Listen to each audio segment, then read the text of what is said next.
information coming in. I sent the kids a PBS kids special cartoon to explain it to them as well, Oh, why they're with my family and I'm at work. But so it was just a lot of like information and relaxation, which is good as that well. is Good good. Oh, for the I day. love that. I love that. That too.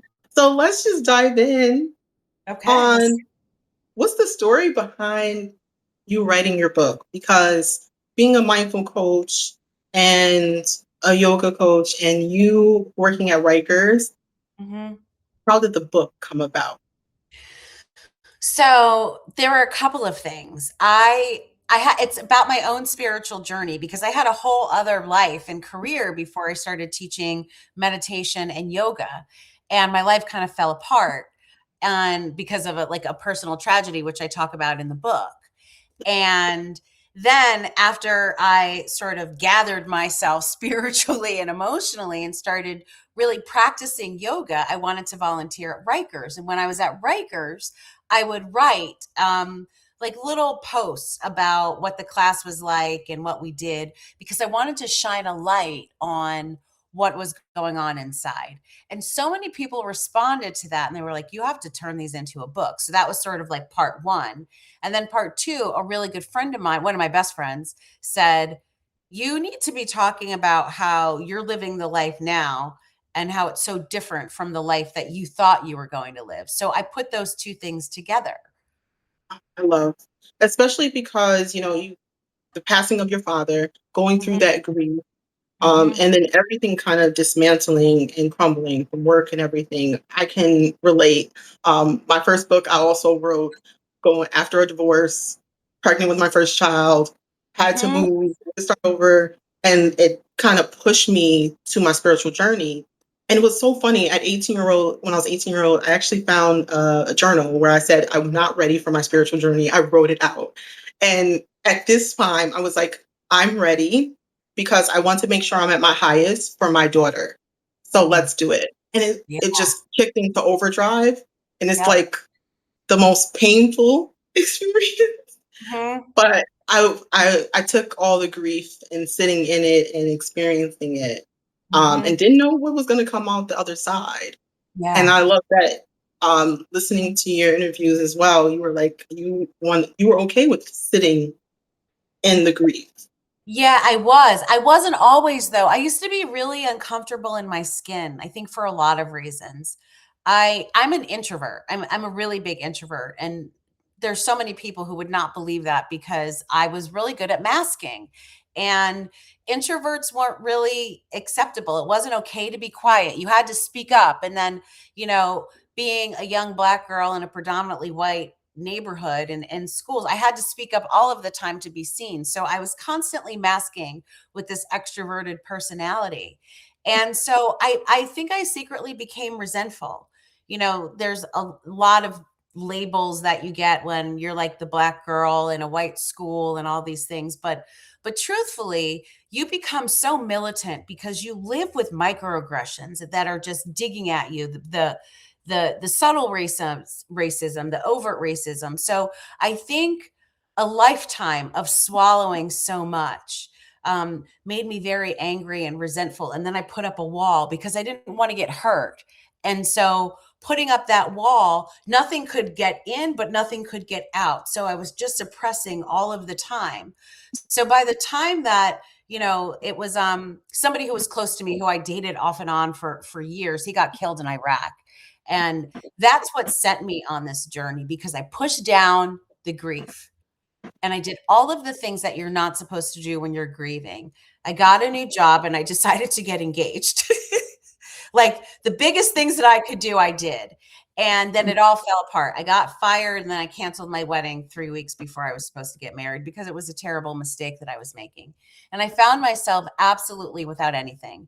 I didn't have a job. And then I realized that I didn't really have that many friends because all of my friends were at work and what I did for a living.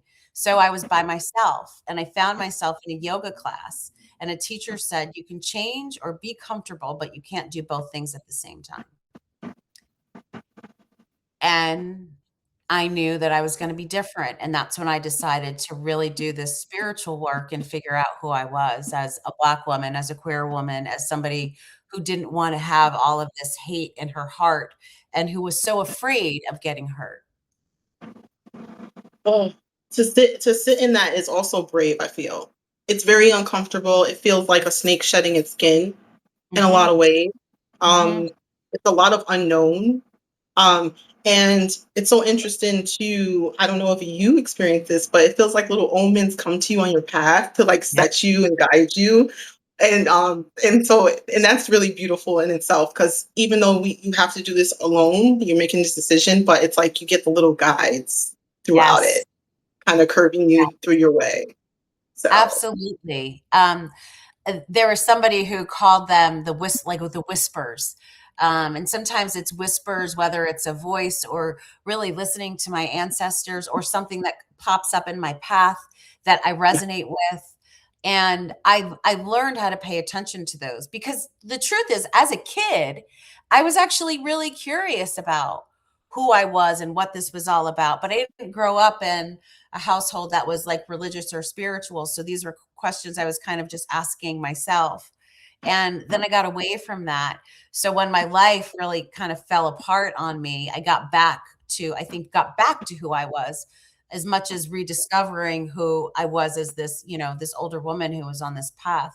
And I still see signs all of the time, and hear things all of the time and have these experiences. And I'm so grateful for it because Yeah. it's just been so it's so necessary. A horn just honked when I said that, like something like that, you know. Information. Yeah, Yes, that's confirmation. indeed. I love that. And you know what? I wanted to name this publishing because watching all of your interviews, I'm always they're in mindfulness, they're in meditation, but we're on Substack. So I was like, I wonder what your writing process was writing this book. Like you were working and you were doing posts, but how did you have time to then do this Yeah. manuscript? So I didn't do the manuscript when I was still at Rikers. I did it after because there's probably no way I could have still be employed and say all the stuff. Yeah. So I had a moment, and so the book was really like my journey of leaving Rikers, like starting and working at Rikers, and then my decision to leave.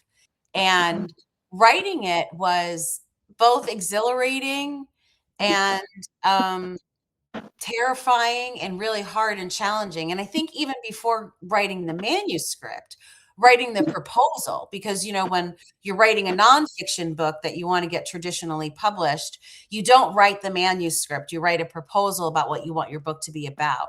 That is a Mhm. whole very different experience than even writing the book itself. And I had an incredible book coach. Her name is Kim Marsh. And she was a guide, she was my therapist, she was my sounding board, um, she was my accountability partner, so I sort of did that first. I had this book proposal that I went out with to go get an agent, so that was a whole process, and then I actually changed my proposal that got me the deal that I have now. So, there was Why like you came? yeah, there was a journey before the journey, and Yes, it was yeah. such a process. Mhm. It's such a stressful process. I know I Oh, queried like 15 people and I was like, "Oh my God, this is so," and I couldn't imagine if I was doing fiction because you have to write the entire book, yep. then pitch. Yeah. So, It's there's there's a lot of endurance that has to like you have to sort of know when you're going on this journey that it's not overnight. Like this book that you're looking at is like 5, 6 years of work into that and writing a proposal and then getting an agent and then going we went out with an initial proposal and I got rejected like 15 times like right away. And then I had this moment where I was like, this may not be the book I need to be writing. So I shifted how the book was going to be, outlined. And that's what you see now. And then when I went out with the new proposal, we actually got an offer on the same day to have a conversation. And that was with Harper One. Um, awesome. I got another, you were talking about signs and omens. I had this moment when I got the 15th rejection. I was like, you don't change your proposal because people tell you to change it. Mhm. You take the feedback. But I went upstairs to meditate, and I got this like download that you're being way too complicated. And is that coming from a place of insecurity? And maybe you need to write a book that's in the style that you teach, which is accessible, and keep it simple and talk about the things you really want to talk about, which Yeah. is love and kindness. And so when I changed that, I wrote a new chapter and I sent that to my agent. And she was like, this is your soul on the page right here. Oh, that's so beautiful. You know what's so interesting too when I was going through, because I'm so interested in meta, so interested. We just started reading your book at our book club. So didn't want to go through too much because we're still in the process. But I would love for you to talk a little bit more about what meta is, Yeah. because I think that's so important for us, and it's Juneteenth for us Black folks as well, to kind of adapt this, because I've said it many times where I just want to be one mindful and exude kindness, not just being the good girl. I'd rather be kind. It's more authentic. It's more true to my soul and my heart. I'm doing it purposefully. Um, and even when I'm in hard spaces and uncomfortable spaces, or if I'm in very relaxed, soft spaces, either way, I'd rather show up with kindness and love first more than anything.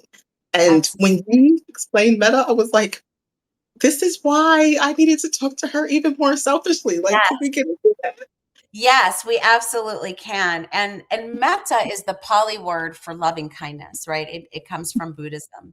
And it's just another way to say love, but it's not just a love that doesn't have a definition or sort of like out in the air.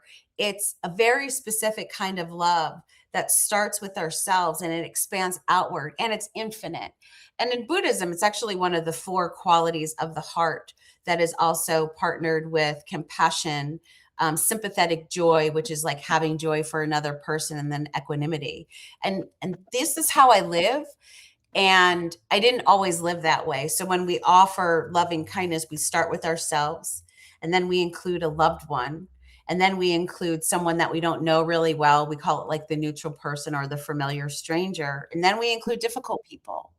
And then we include all beings, all sentient beings get this love. And it's a love without expectations, which sounds really easy, right? When you talk about it, like, Yeah. of course, who doesn't want people to be happy? And who doesn't want people to be well, until you remember that, they pissed you off an hour ago, or that, you lent them money and you didn't get it back, or they did something to you, because loving kindness is a love without expectations and it's unconditional.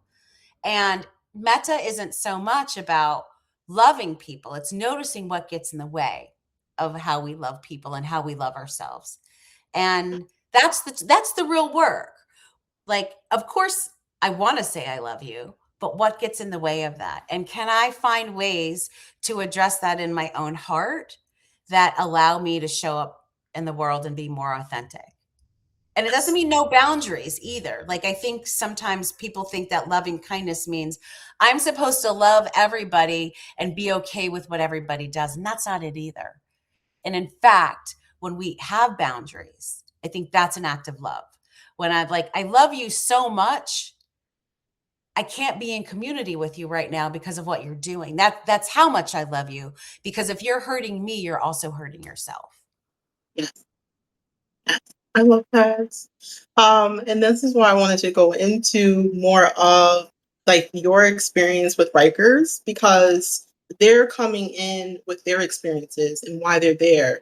And we're talking about that hard space of still showing up with loving kindness, Hmm. even to strangers. And I think that's big, because I think you can justify it for a child, you can justify it for your friends, you can justify it for a spouse, but a stranger is a whole nother nuance within itself.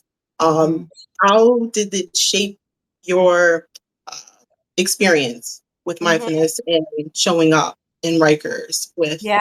those incarcerated? So I started volunteering at Rikers first. I volunteered there for about 6 years. and teaching trauma-informed yoga and mindfulness, and I was teaching group classes there, and I'd go in like once or twice a week. And that's what I was also writing about, because there's this idea that people in jail have like done something, but not recognizing that the majority of people who are at Rikers Island are Black and brown. And we need to also appreciate that so many Black and brown communities are over policed. And so they're, and Rikers, people are at Rikers because they're awaiting trial and they can't potentially afford bail if they haven't been remanded there.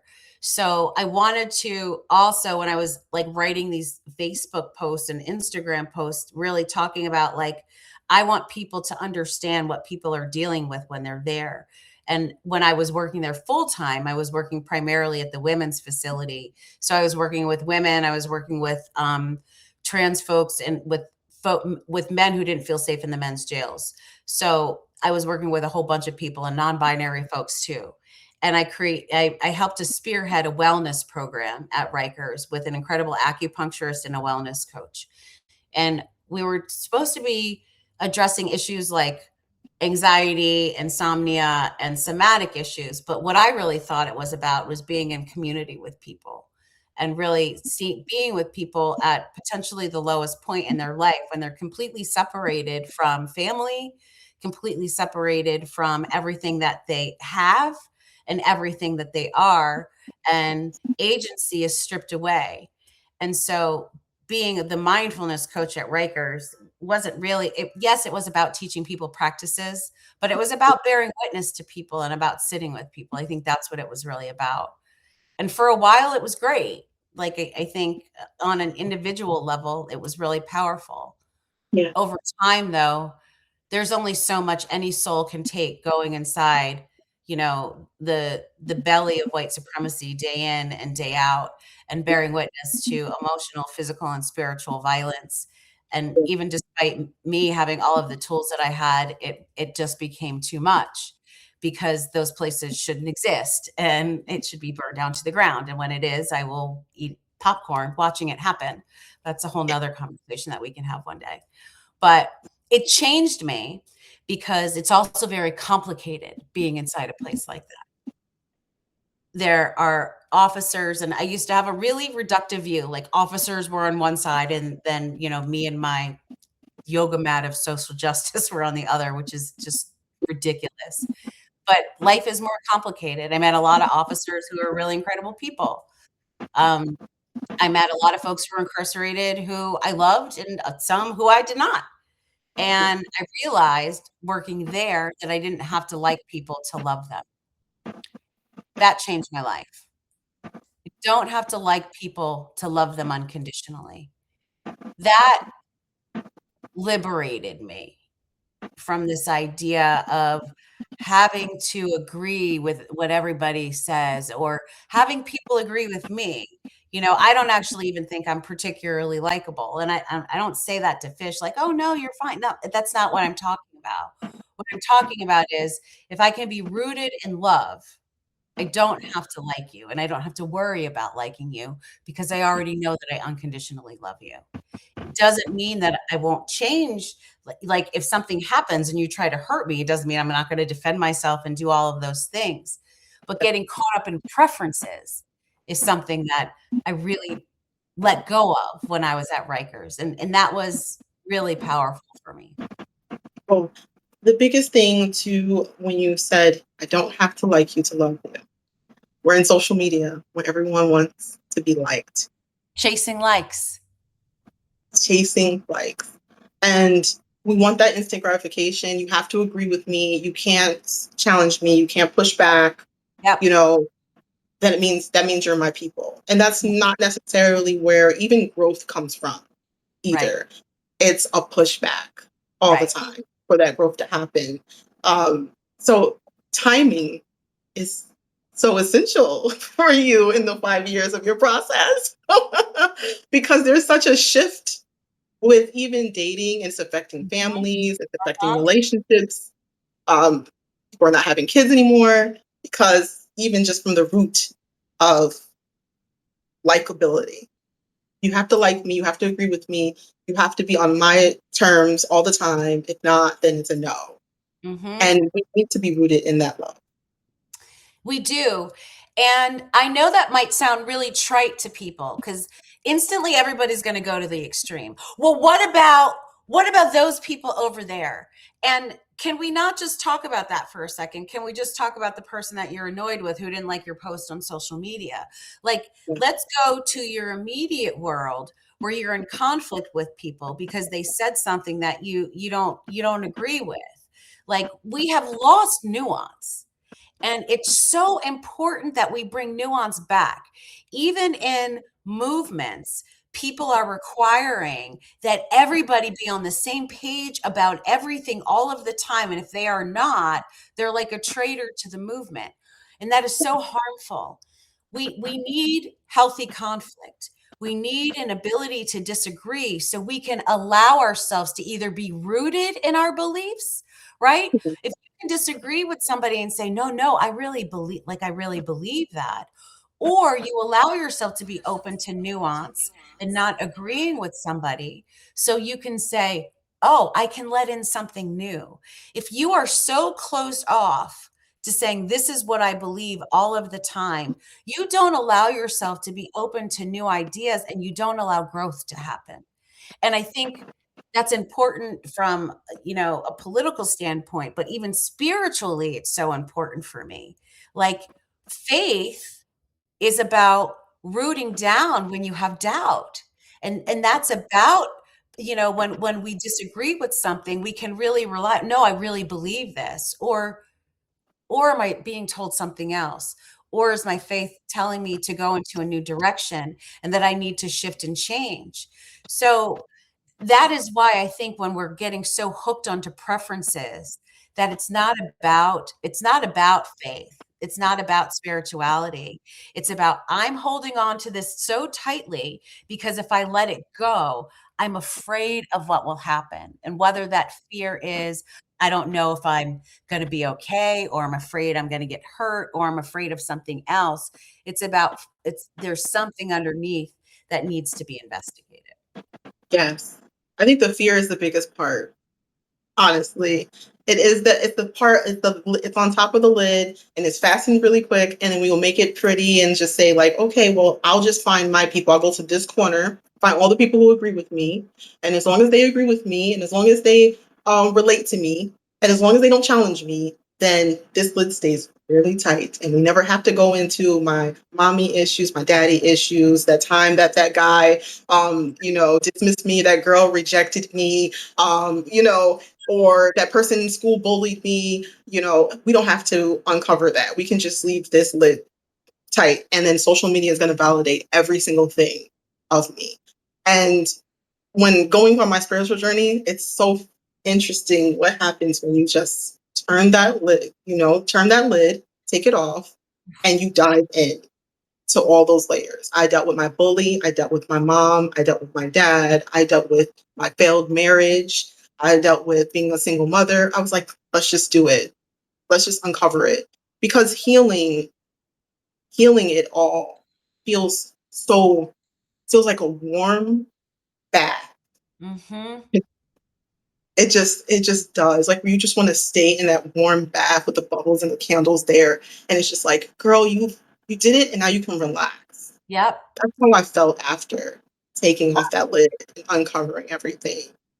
Not when I was in it, it was like Moby Dick and crazy, and the tornadoes were coming. The house was flowing like Dorothy and the Oz. Like it was just, whoa, okay. And everything I thought was the issue ended up being something else. Like the layers just kept going. I was like, oh, I just think it's my mom. Like, no, it's not that. Let's go a little bit deeper. So Mhm. I think people need to take off their lid. I think they need to look at what is going on underneath there and deal with it. And it's okay to be in this one group that likes you, of course, but I'd Mhm. rather be around people who love me Yeah. on my bad days. That's so beautiful what you said about taking off the lid. You need to write about that. That needs to be a name of an essay for you, taking off the lid. It's because it's such a beautiful image. And it's so true. And for me, I did do a lot of grieving. Um, I was just talking about this right before we hopped on, that I don't think individually there's enough grief, and collectively as Black folks, I think we need to grieve more. We jump from, like, we're angry and we need change, but truly being understanding and grieving the life we were deprived because of what happened individually and collectively, and the ancestral wounds that are there, and how that's painful, and we deserve to grieve, right? We deserve to grieve individually the things that have happened in our lives. We deserve to grieve collectively for what's happened. And we do it occasionally, but to really acknowledge that that needs to be a part of the process, and that we don't need to run from it. And when we actually honor it, you know, it's usually grief underneath the anger. That's what's really there, right? Or the fear. We're afraid of touching what's really there. But when we do it, it's powerful, and we realize that we can survive it, and that we can move forward. And then we can choose to, choose love every day, and we can choose our liberation and our freedom every day. But it's a practice. But we don't understand that it's a practice until we do it that first time. And there's that terror of, well, what if I leap, and like what's going to actually be there. I did the grieving stage last. Thanks to someone on Substack, your essay was Omen. And I was like, what, grief? I only know grief about death. And we don't grieve in my household, like, unless someone dies. So Mhm. someone wrote about grief.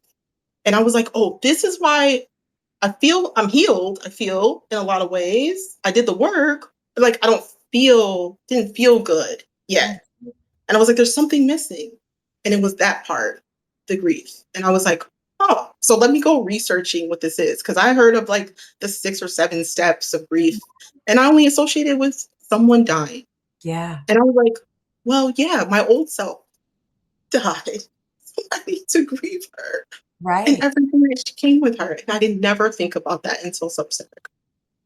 And when you grieved her, she can rest, and she can also integrate with you, right? Yes.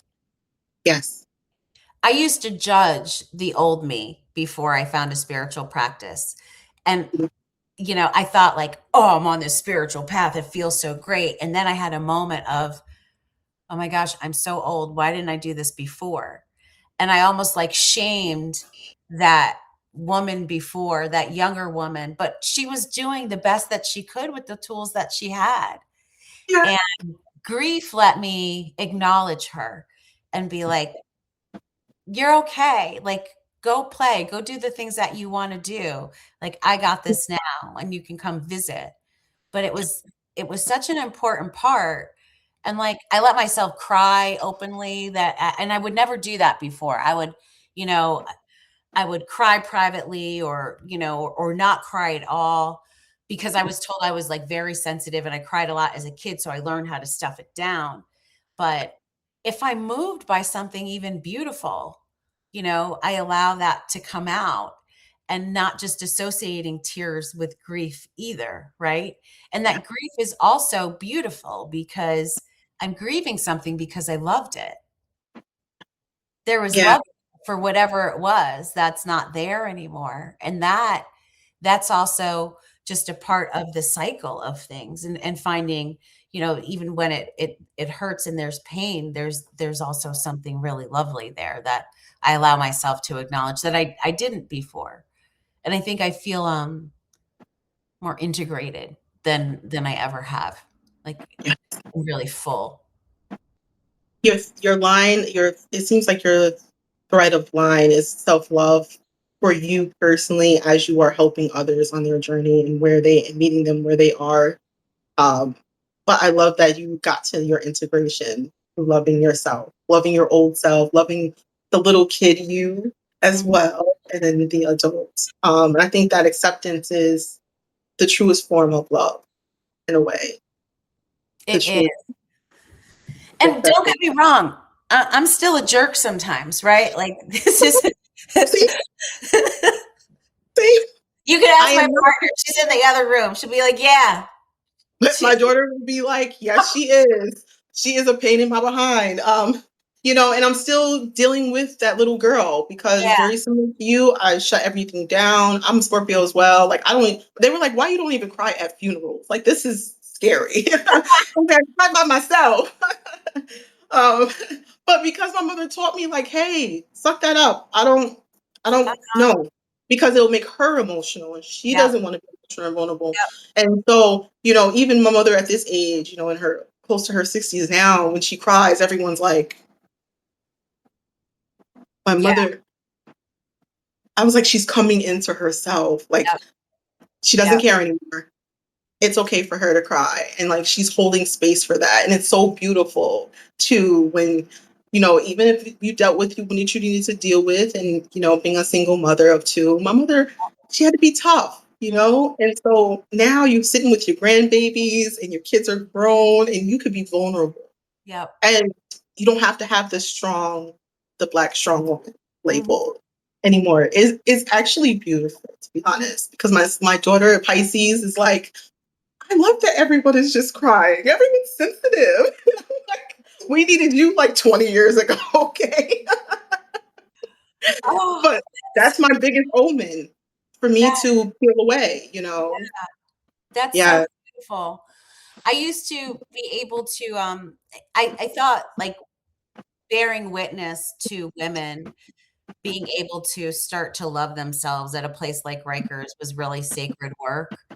Um, because, I would often like see women more than their families would see them because I was there every day. And that is sacred work to let people show their softness, especially at a place like Rikers when you have to, a mask is necessary. Like Yes. for safety, a mask Survive. is and survival, a mask is necessary. But I like to think of my office as a place if somebody wanted to take it off, they could. And not that it was a safe place, because I don't believe that they're really safe places. Like I think we are the safe places that we're looking for. But Yeah. that could be a place if somebody wanted to take off their mask for a second and just breathe or, like sometimes it was yoga, sometimes it was meditation, sometimes somebody just needed a nap, Mhm. um, and to let somebody rest for a few minutes, a half hour. Yeah. Um, and I think we need to do more of that, like we need to rest more. We need to like take time to ask ourselves like how we're really doing, This is especially just saying, I'm fine. I'm fine. fine. I'm okay. I'm good. I'm good. No, today is a horrible day. It's a heavy day. It's a heavy load. And Right. sit with that. Yeah. And really sit with that. And even if it means you can't really do anything about it too, right? It's not something to fix. And that's what mindfulness is about. Right? Mindfulness is about being present in the moment and not trying to manipulate it. But also acknowledging the experience of what's happening around you.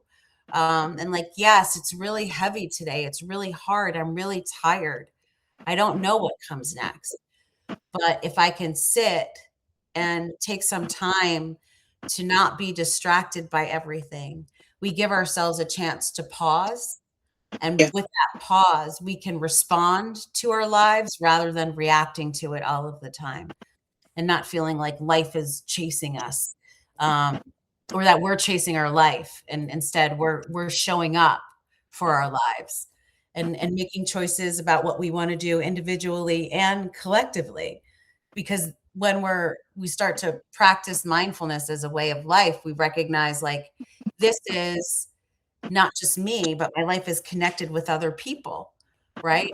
And are those people are okay? And can I make sure that I'm putting my time into things that are helpful for me and for the community around me? And can I take away from things that are hurting myself and maybe the people around me? You mentioned meditation and yoga, and a lot of Black folks are saying, I don't want to sit Indian style and do this. Mhm.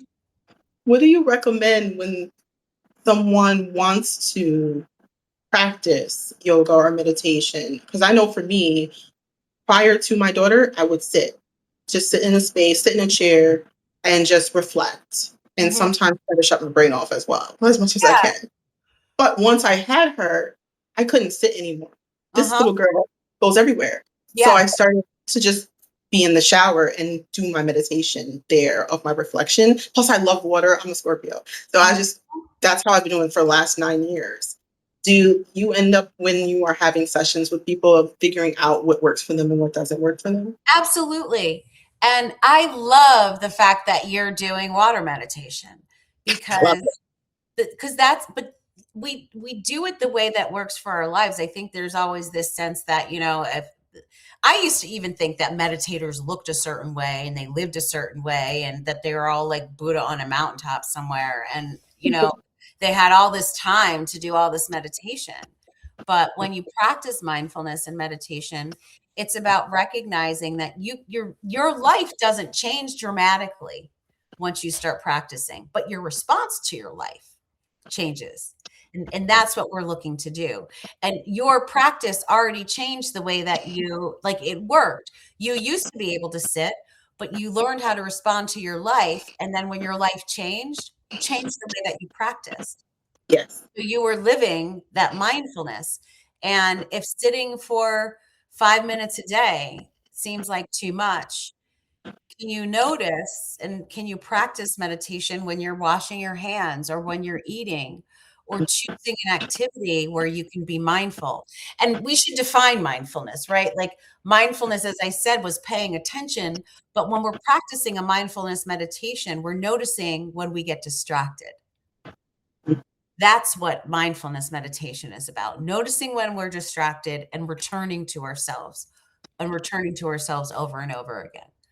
Like, how often are you driving somewhere and you're thinking about a million different things, or you're eating and you're already thinking about what you're doing after you stop eating, or you're sending an email, but you're already thinking about the next activity. Mindfulness is being present with where you are. And, there's the Thich Nhat Hanh, who was a teacher and an activist and a monk, said, you need to be where your body is. And that's practicing mindfulness, being where your body is, not living in the future and not hanging out in the past. The present, being still in the present. Mhm, Being the present is the biggest thing, because I'm Scorpio, always in the past for many mhm, years. Oh, this happened. Whoa, whoa, this happened in my past. Or then I'm just anxious and stressed about the future. I have to have mhm. everything, and especially since being a mother, I need to have everything. I need to make sure A comes my way, I know how to move. B comes my way, I know how to move. I'm always thinking about that. But then you can miss what's currently happening in your space with everyone. Are you actually being noticing, one, what's going on with you, what's going on with your body, what's going on with your kid, what's going on with them? Like, are they stressed, or are they excited? Do they want to play? Like, what's going on with them right now? And I didn't grow up with that type of mindfulness. And so it's nice too, because I feel like when you did not grow up in those households, it's also your responsibility as the curse breaker Mhm, to be an example for your family and to exhibit that. mhm. So, that's why I included my niece and my daughter photo of us meditating, because, I was like, if you guys want to meditate, we can. And they sit like Buddha and they meditated. I was like, well, then mommy meditates in the shower, because that's the only time I get some quiet. You know what I mean? We don't. Uh-huh. So, I'm teaching her, okay, there's different ways.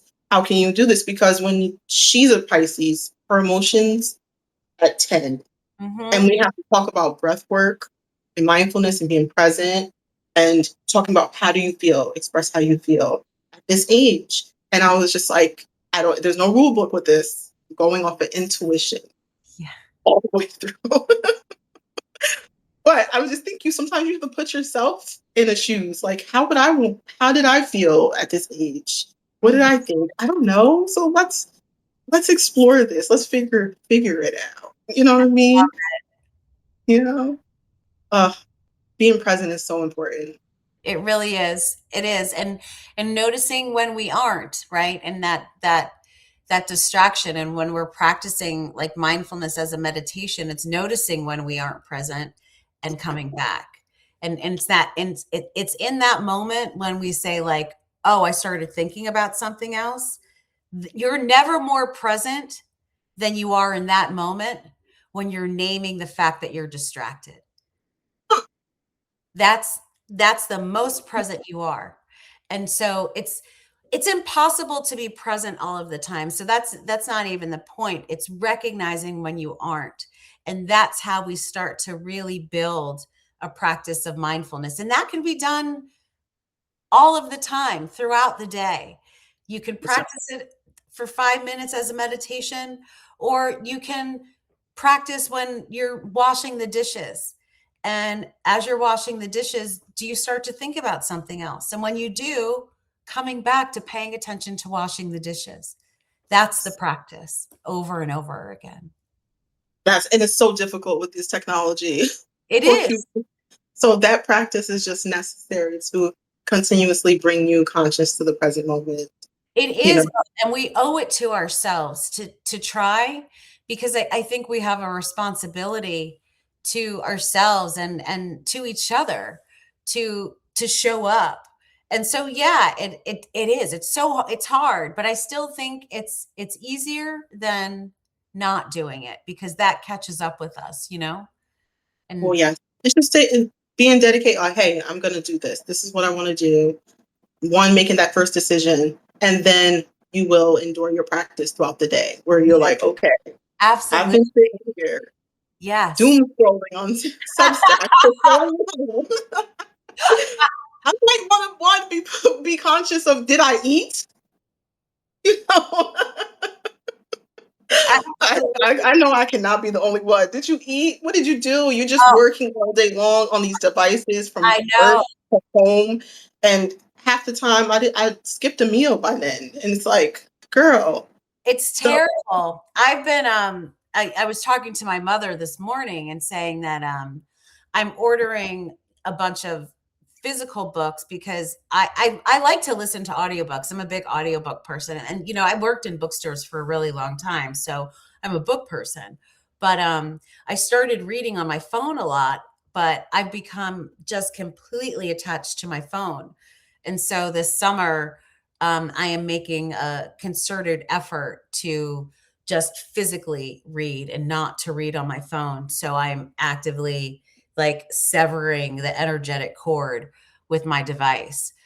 Because before you know it, then, you know, I'm scrolling on Instagram or on Facebook or I'm just on Substack, and you get on Substack and then you can just be lost for hours because there's so many incredible people and things that you're reading.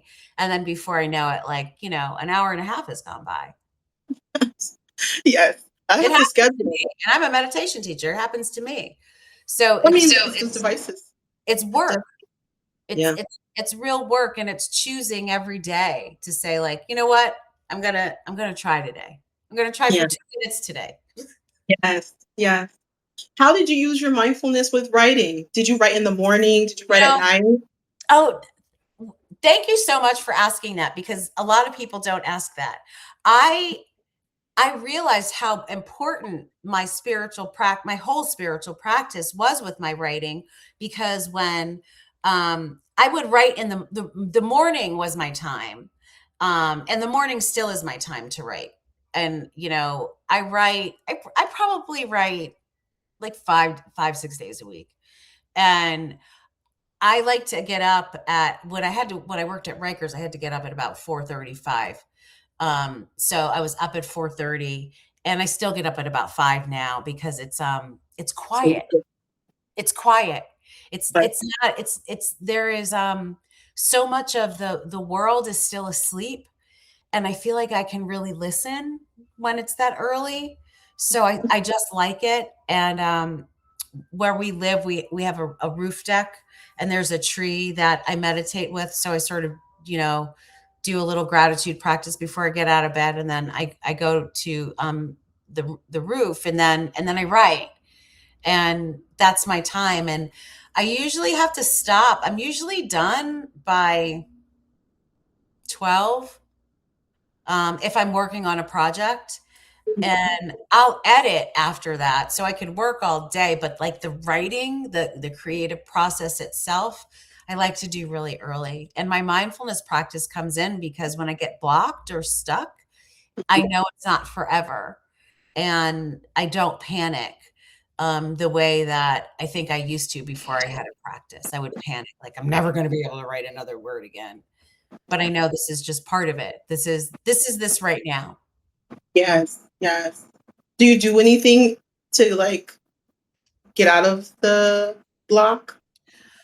It can depend, and that's where again where my mindfulness practice comes in. Mhm. I might take a walk, I might listen to music, I might work on something else. Sometimes working because I have multiple projects that I'm working on, so sometimes I'll work on something else, which will free up the space in my head to not think about that other thing that I'm working on, and that can sometimes unblock it. Um, Yes. Sometimes I can just sit or do nothing or watch TV. It can be whatever I feel sort of called to, but the idea is letting go of the fact that I feel stuck Yes. and knowing that it's not stuck, it's just not right now. My writing coach gave me the best piece of advice that I love to do now just as a practice is when I'm stuck is to write about that. It's like What a does writing prompt. I what love does that. it feel like to be stuck and to write about the writing, write about the writing. And I wrote a piece about writer's block and what it feels like because it feels sticky inside me when I get stuck. And I used to get really frustrated with that feeling. And I still get frustrated, but it's not something I try to push away anymore. I'm like, okay, this is where we are right now. Mine's always feel like a brick wall. Like I'm just Mhm. and it's harsh. So I would do the same thing. Like, okay, that means we need to do something else. I need to watch a movie. I need to read a book. I need to do something else for me to get my mind completely off my project. And then just so happens if I go to the park and my daughter's playing, all of a sudden it just comes to me. I'm like, Mhm. oh. So I have to always bring a notebook Mhm. all day long. It has to be with me somewhere so I can just write down whatever just floods me. But even when I'm going to sleep and I'm trying to relax, then it's like idea, and I have to write it down because by the morning I tried that one day, did not remember what the hell was I thought about the night prior. I was like, you need to write everything down and then go to sleep. I can't tell you how many ideas I've lost because I swore that I would remember them in the morning. I can't tell you how many. I mean, hundreds, hundreds. Because I would always say, like, well, if it's really that good, it'll be there in the morning. But I know it was really good. I know it was really good in the moment. I just did it the other day.